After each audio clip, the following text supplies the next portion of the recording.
বার কর্ডে আমরা যে সাউন্ডটা পাবো ওপেন কর্ডে কিন্তু সেই ফিলটা আমরা পাবো না। এই জন্য বার কর্ড অবশ্যই ভালো মতন শিখতে হবে, প্র্যাকটিস করতে হবে। প্রথম দিকে বিগিনার্সদের ক্ষেত্রে বার কর্ড বাজানোটা খুবই কষ্টসাধ্য। সবসময় বার কর্ড বাজাতে গেলে হতে পারে আঙুলে ব্যথা করবে।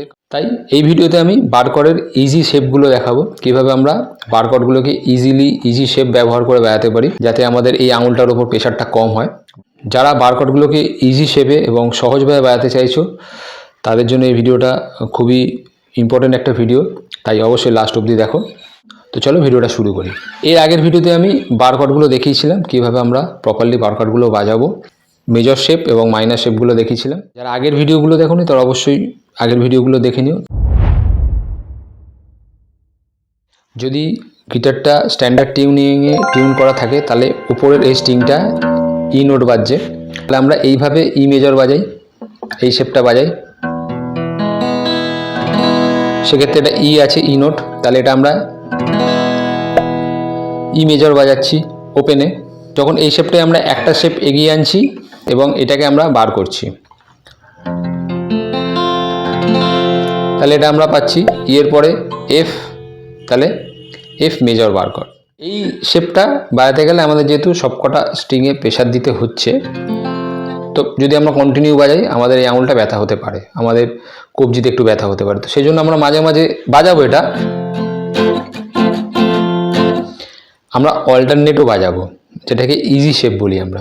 তো ইজি শেপটা কী হবে, মাঝে মাঝে এইটা বাজালাম, কখনো আমরা এই শেপটাকেই ইজি করে নেবো। কীভাবে, সেম এই থাকলো তিনটে আঙুল, এই আঙুলটাকে আমরা এই নিচের 2 নম্বর আর এই 1 নম্বর স্ট্রিংটাকে বার করে দেবো এইভাবে, তাহলে আমরা এইভাবে বাজাবো। আর ওপরের 6 নম্বর স্ট্রিংটাকে মিউট করে দেবো। তাহলে আমরা যদি 5 নম্বর স্ট্রিং থেকে পুরোটা বাজাই, এটা আর একটা আমরা এফ মেজরই বার কর্ড পেলাম। ঠিক আছে, তাহলে আমরা এইটা বাজাতে বাজাতে যদি আমার আঙুল ব্যথা হয় আমরা এই শেপটা বাজাবো।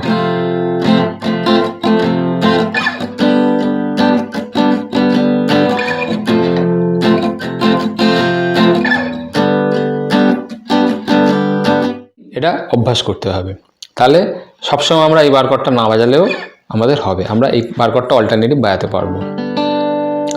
তো এটা একটা শেপ, এখানে এই আঙুলটা দিয়ে হাফ বার করছি, মানে এই দুটো স্ট্রিংকে আমরা বার করছি, পুরো বার আমাদের করতে হচ্ছে না। ঠিক আছে, খুবই ইজি। তাহলে এইটাই আমরা যখন সরাবো, এটা এফ, এটা এফ শার্প, এটা জি, এটা জি শার্প, এটা এ,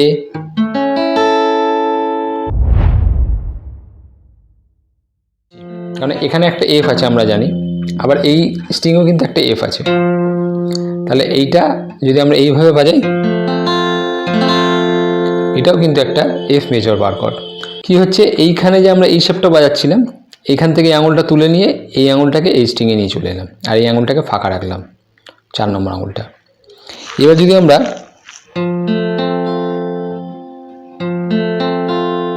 এটা কিন্তু একটা এফ মেজর বার কর্ড পাচ্ছি, এখানে আমরা এফই রুট পাচ্ছি। তো এইভাবে যদি একটা ফেট এখানে সরে যাই, তাহলে এটা পাবো এফ শার্প, এটা জি, এটা জি শার্প, এরকমই পরপর চলবে। কিন্তু এটা শুনতে একটু অন্যরকম ফিল আসবে, কারণ এখানে আমরা 4টে স্ট্রিং বাজাচ্ছি, আর যদি এইটা বাজাই এখানে আমরা 5টা স্ট্রিং বাজাচ্ছি। তো এইভাবে আমরা এই শেপটাকে, যেটাকে আমরা ই শেপ বলি, এটা হচ্ছে ই শেপ, এখানে সরিয়ে আনলে এটা মেজর বার কর্ড পেলাম এফ। তো এটাকে আমরা ইজি করার জন্য এখান থেকে পুরো সরিয়ে এনে এই 1 নম্বর 2 নম্বরটাকে বার করলাম এবং 5 নম্বর স্ট্রিং থেকে বাজালাম, এটাও একটা এফ পেলাম। আর একটা কী করতে পারি, এই কেড়ে আঙুলটাকে তুলে এই আঙুল 3 নম্বর আঙুলটাকে নিচে স্ট্রিংয়ে নিয়ে এলাম এবং 4 নম্বর স্ট্রিং থেকে বাজালাম, এটাও একটা এফ পেলাম। তাহলে আমরা দুটো শেপ পেলাম। আর একটা শেপ তোমরা ইজিলি বাজাতে পারো, 6টা স্ট্রিং বাজাচ্ছি, পুরোটাকে বার না করে আমরা শুধু এই 4টে স্ট্রিং বাজালেও কিন্তু আমরা একটা এফ মেজর পাবো।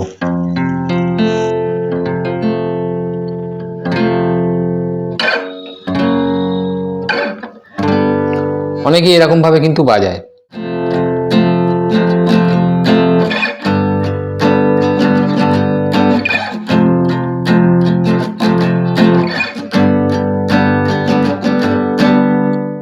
চেষ্টা করব এই জায়গাটা দিয়ে এই দুটো স্ট্রিং জাস্ট টাচ দিয়ে রাখতে,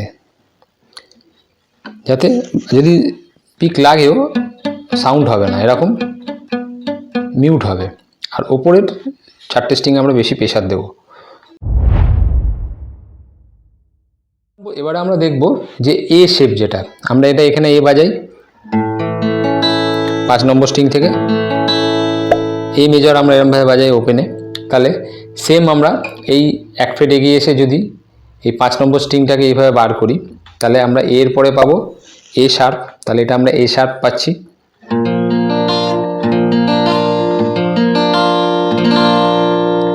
এটা এ শার্প মেজর, মেজরের আর একটা শেপ। অনেকে এইভাবে বাজায়, অনেকে এইভাবে বার করেও বাজায়, অনেকে এইভাবে বাজায়। তো এটা খুব টাফ হয়ে যায় বার করে বাজানো। তো সেই জন্য এটাকে আমরা অল্টারনেটভাবে এইভাবে বাজাতে পারি। এইটাকে পুরো বার না করে আমরা এই আঙুল 3টে দিয়ে এই স্ট্রিংগুলো ধরলাম, আর এই আঙুলটা দিয়ে এই 1 নম্বর স্ট্রিংয়ে আমরা বাজাবো কিন্তু এই 4টে স্ট্রিং। তো এটাও কিন্তু একটা মেজর শেপ বার কর, ইজি। তো এইটা যদি এ হয় তাহলে একটা শেপ সরে এলাম, আর এটাকে যদি আমরা এই একটা স্ট্রিং এরকম রাখি, আঙুলটা রাখি যদি আমরা 4 নম্বর স্ট্রিং থেকে বাজাই, তো এটা কিন্তু আমরা এ শার্প পেলাম মেজর। তারপর এটা পেলাম বি, এটা সি, এটা এরকম চলতে থাকবে। C sharp, D, D sharp, E. তো আমরা এই শেপটাকেই ইজি করে এরকম করে নিলাম। এটা আমরা অবশ্যই শিখবো, বাজাবো, কারণ সবসময় এইটা চলবে না। কিছু ক্ষেত্রে এটা শুনতে ভালো লাগবে, কিন্তু বাজাতে বাজাতে আমরা অল্টারনেটলি কখনো কখনো এইটাকেও বাজিয়ে দিলাম। তাহলে কি হলো, এই আঙুলটা একটু রিল্যাক্স হলো, হাতে প্রেশারটা একটু কম পড়লো। তো সেই জন্যই কিন্তু এই শেপগুলো শিখে রাখা এবং প্র্যাকটিস করা খুবই জরুরি। অবশ্যই তোমরা এই শেপগুলো প্র্যাকটিস করো, বাড়িতে বাজাও, গানের ক্ষেত্রে অ্যাপ্লাই করো, বিভিন্ন রকম গান বাজাও এবং এই শেপগুলো অ্যাপ্লাই করো। অবশ্যই এই শেপগুলো বাজাবে, তার সাথে সাথে 2-1টা জায়গায় এরকম শেপ ইউজ করবে, তাহলে প্র্যাকটিসটা থাকবে।